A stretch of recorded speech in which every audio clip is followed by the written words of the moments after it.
Hi, my name is Georgia Gillen and I'm this year's Fundraising Officer for Trinity College FLAC. This week's panel discussion is brought to you in collaboration with Trinity VDP. Our speakers will be discussing period poverty, which is defined as a lack of access to sanitary products, menstrual education and adequate hand-washing facilities. It is an issue that affects both our local and global communities.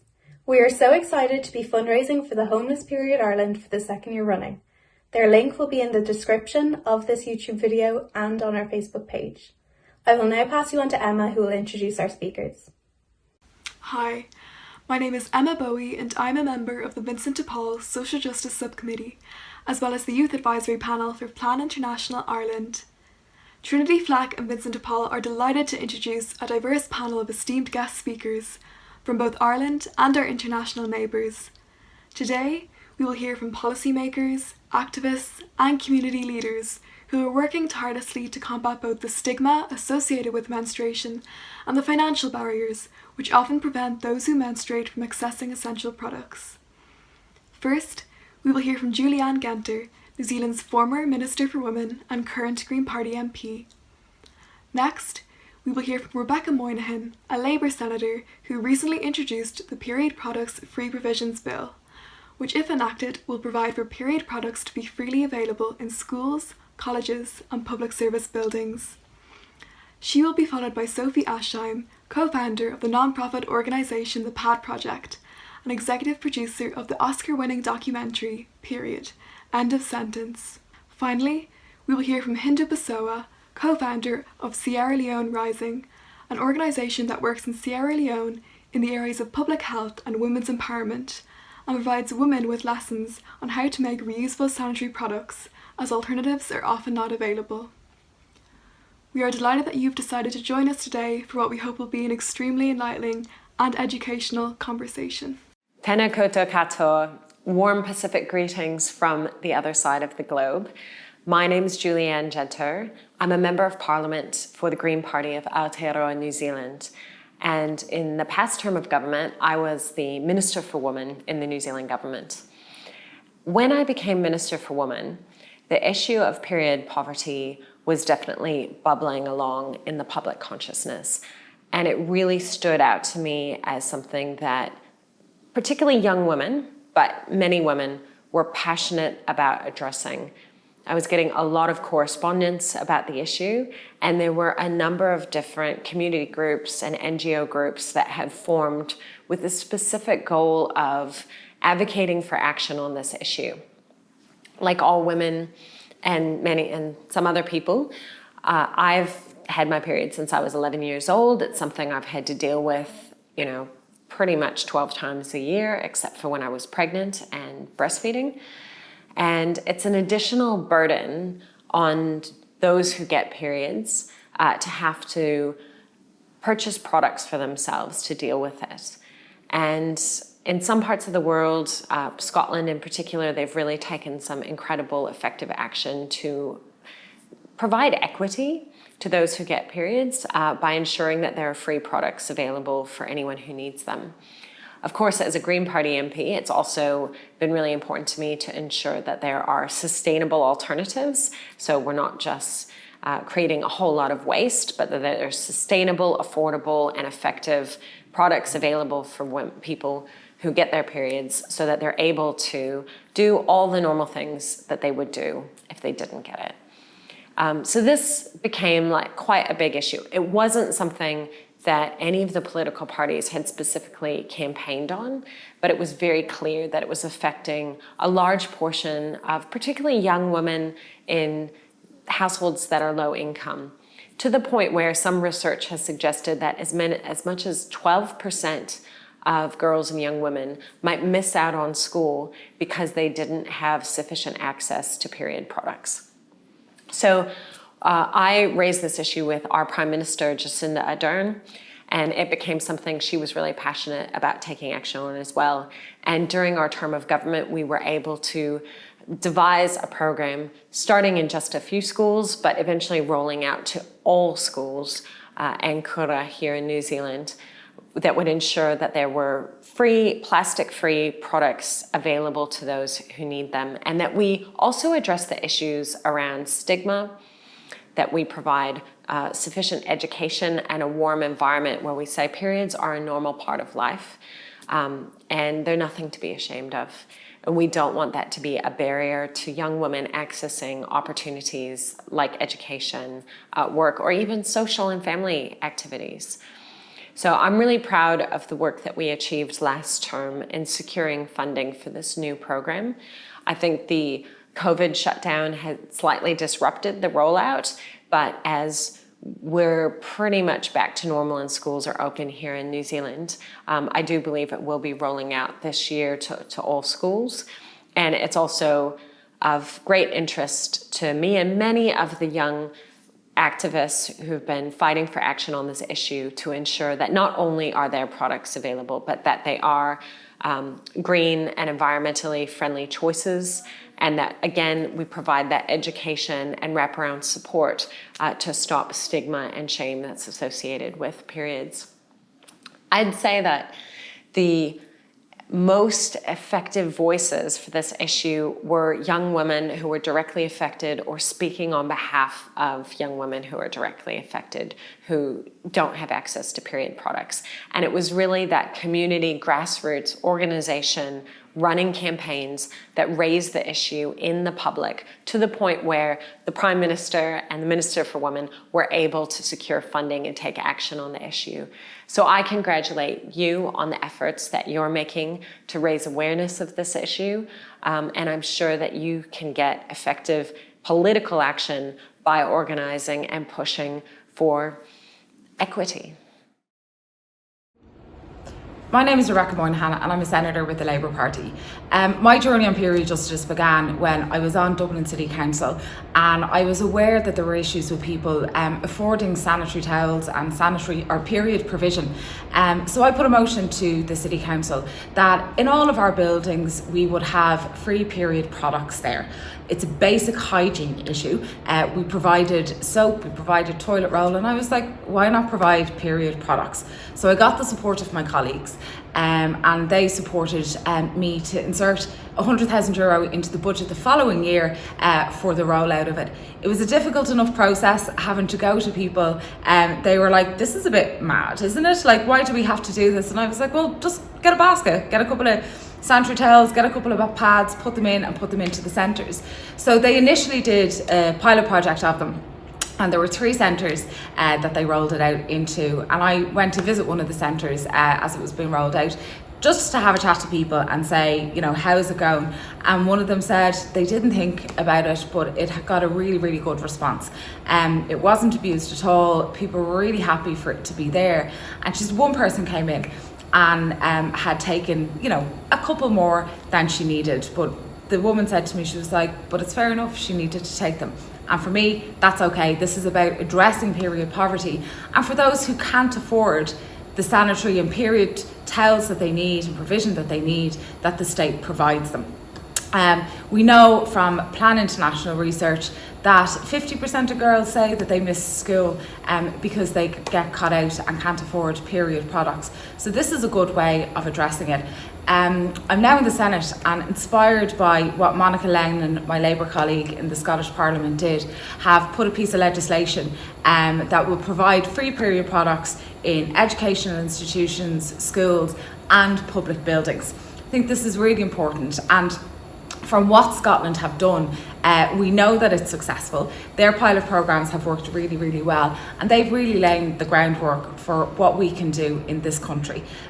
We know from the work of brilliant organisations like Homeless Period Ireland that there's a big problem for, you know, homeless people who get periods and people in direct provision in actually getting affordable period products.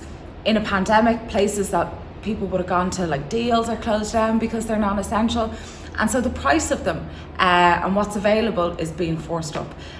So we've rolled out this legislation, and one of the key things in the legislation is that the Minister consults with users of products to see what they want, and that will allow them, like in Scotland, to go for non-plastic options if people want non-plastic options. And if people want pads, people get pads. And if people want tampons, people get tampons. So we're putting this piece of legislation, but we're also listening and conducting a survey to see what you want from it, what your experiences are, what your preferences are, and any good suggestions that you have. And we've got a really, really good response to the survey, and we've got some really excellent suggestions from people in things that we didn't necessarily think of to then include in the legislation.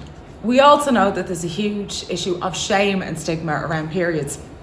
And hopefully by having this conversation, both on a national scale and people like you within universities who are beginning to talk about it and get active on the area, that breaks down that shame and stigma. There's a really brilliant organisation called Any Time of the Month that are doing training in colleges and schools to try and break down the stigma around periods. So girls don't have to be, girls or anybody who has a period don't have to be shamed for having a period. I really appreciate the opportunity to be able to talk to you and submit this video, and if anybody would like to get in touch with me, you can reach me on rebecca.moynihan@oireachtas.ie, or look up the hashtag bleeding justice and bleeding dignity, because that's what we're looking for, just looking for bleeding dignity and bleeding justice for everybody.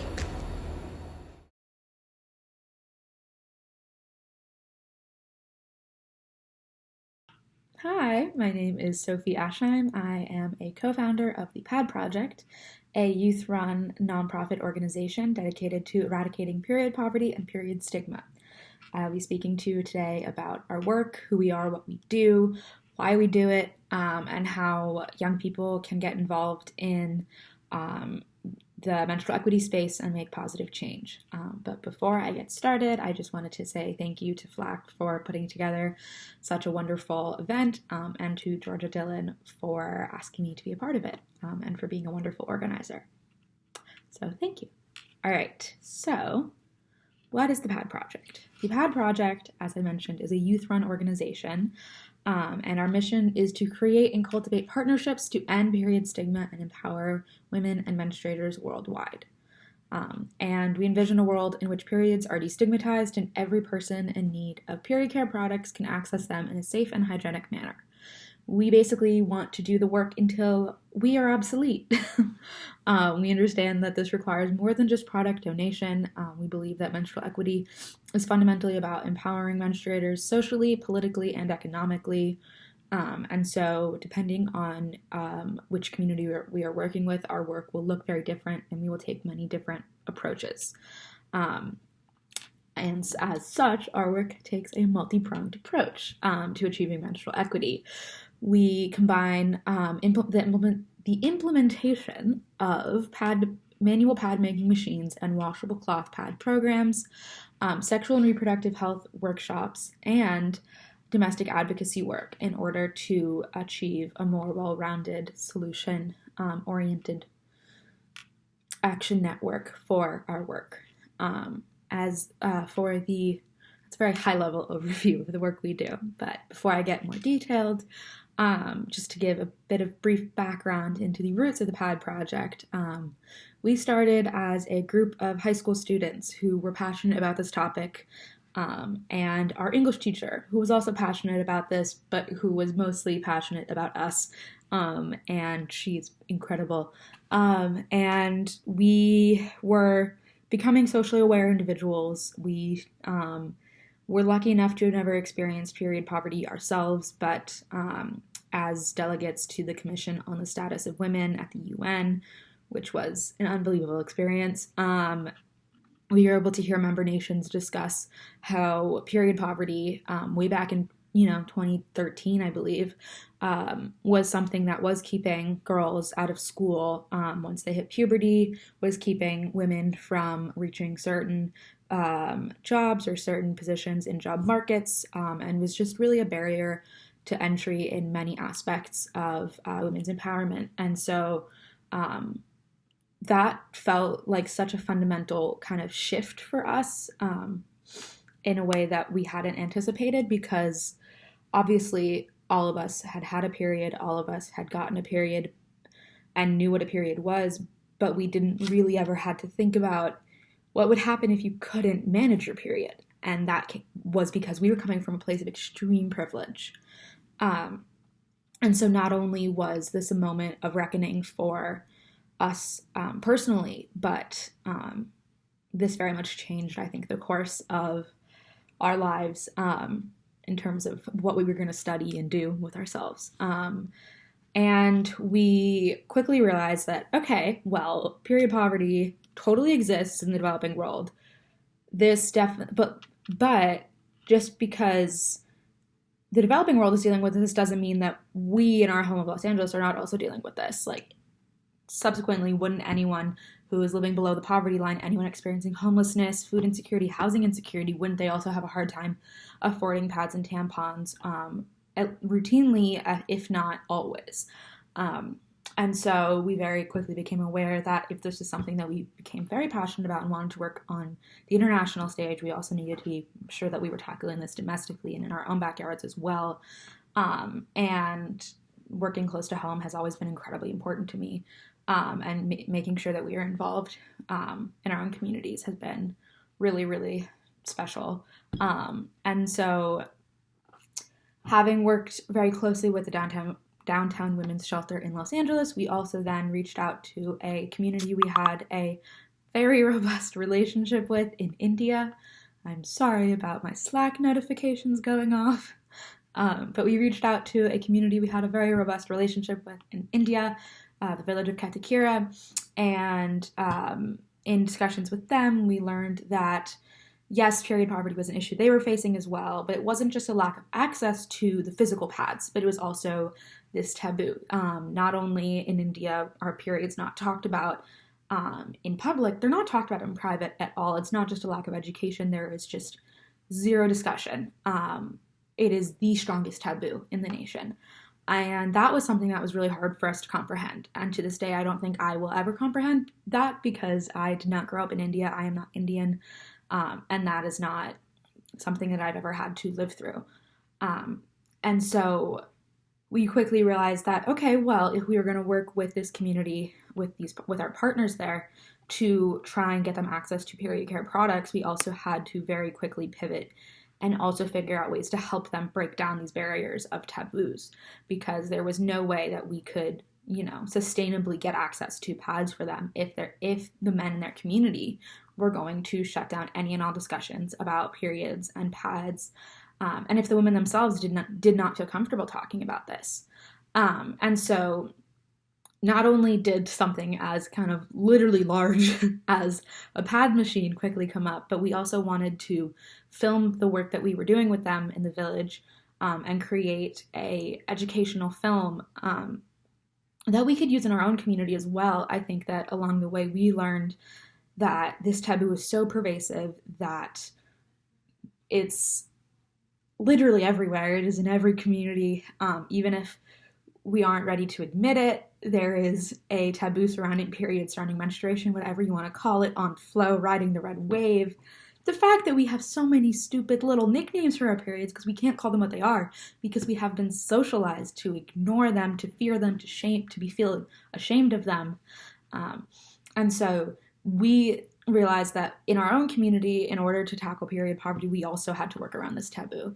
And we kind of wanted to attack it very much head on because we are a very outspoken group of individuals. And so we were able to film a short documentary about the women in Katakira and their experience installing the pad machine, working the pad machine, and for really the first time having access to pads instead of using rags or really like leaves, anything to manage their periods. And that documentary, titled Period End of Sentence, we submitted it to film festivals. We were high schoolers. We didn't know what to do with it. Our director was just out of college. She didn't really know what to do with it either. It received incredible amounts of attention, which was so spectacular. It went on to win the Academy Award in 2019, which was, again, insane. Something I don't think I'll ever really understand, but something I'm incredibly grateful for. It can now be found on Netflix, which is also a crazy thing. Really having that conversation starter of the film and the physical proof of the taboo that you can see in these women's lives and that you can see in the faces of the men who just cannot tell you either what a period is or why it's important for women to have access to pads is really foundational in our work. And so that was a really long-winded explanation, but that is kind of the roots of the PAD project, was our initial partnership in India, in Katikira, and the film. As I said, we were in high school when this all started. Now most of us are in college, finishing up college. We are still, to this day, a very small team. We have just started being able to actually have some full-time staff, which is a crazy and amazing thing. We are now, as of 2020, working in, I believe, I think we're working in 10 countries. I don't want to misspeak, so I'll check that. And if I'm wrong, I'm going to email Georgia, and she'll let you know.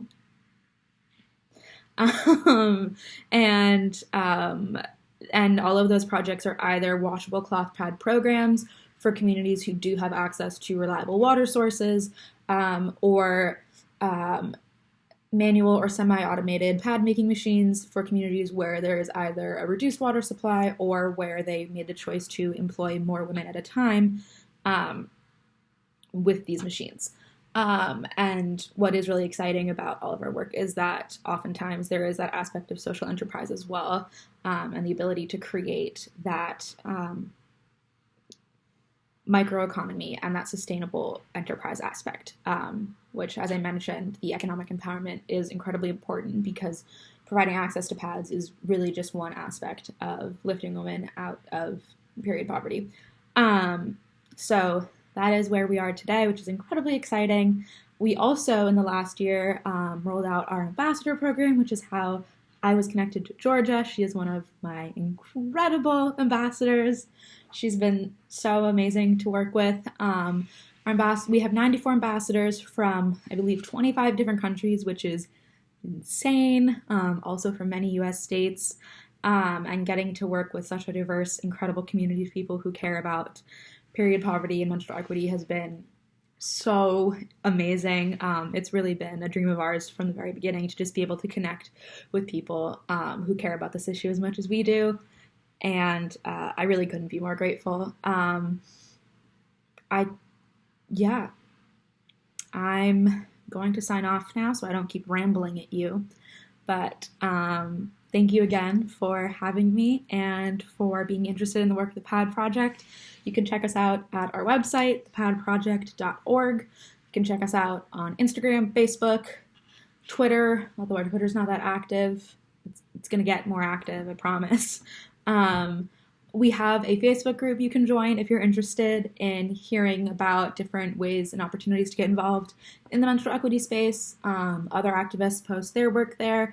We post opportunities to get involved, petitions, etc., different events. That's called the PAD Project Action Network and Community Forum. It's linked to our Facebook page. Not that hard to find. You're all tech-savvy people. I hope you have a wonderful day and that everyone is staying safe and well, and wear a mask. Thank you again. Bye. My name is Hindo, and I am the co-founder for Sierra Leone Rising, a non-profit organization in Sierra Leone, West Africa, that supports quality education, foster girls and women's empowerment, and ensure public health safety in Sierra Leone. In 2017, we conducted a survey which revealed that 24% of girls were absent from school because of menstrual challenges. That is, some of them cannot afford disposable or reusable sanitary pads.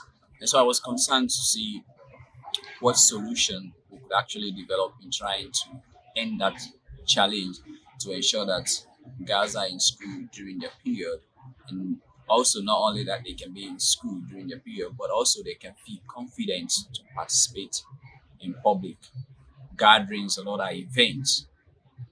And so we partnered with Days for Girls initially, and we started distributing the washable sanitary pads. We were buying it from Ghana, and sometimes they were donated to us from the US. And we saw that it wasn't sufficient and it wasn't sustainable. So we decided to set up our own team.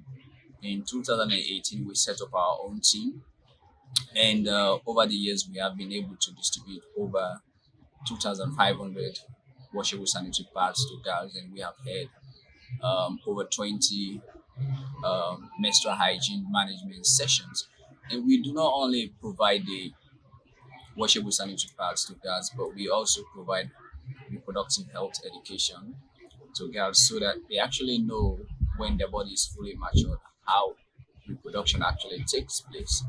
And we also include STI education, sexually transmitted infections, because during our survey, it actually revealed to us that the girls do not have any knowledge about gonorrhea, syphilis, or HIV, and a good number of them were already taking contraceptives, which makes it really very dangerous because if you already have a contraceptive, the girl will not get pregnant. But the risk is that the girl can hardly find it difficult to restrict herself from sexual activities because the goal is for them not to get pregnant and drop out of school.